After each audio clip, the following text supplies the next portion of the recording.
Christmas tree at the Christmas party hop.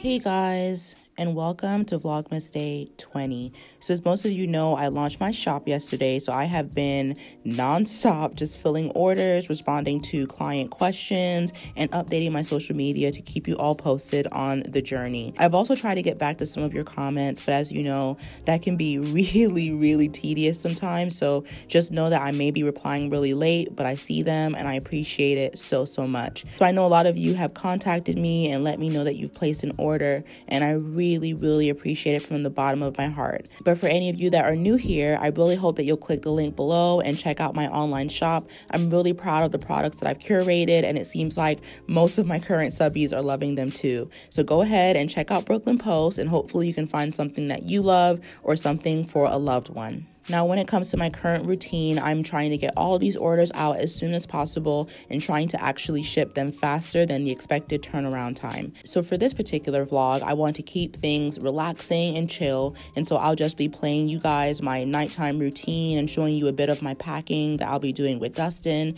and just putting a soundtrack over it for you to enjoy. The last two videos were definitely talking heavy, and so I didn't want to have back-to-back videos with just me sitting down talking, so I really hope that you guys enjoy this format. As always, I appreciate all of your support. You guys have just been the best community that I've ever been able to be a part of, and I just feel blessed to have you. I really hope you enjoy this video. As always, if you have questions, please list them below for the Q&A, and I will see you tomorrow for Vlogmas Day 21.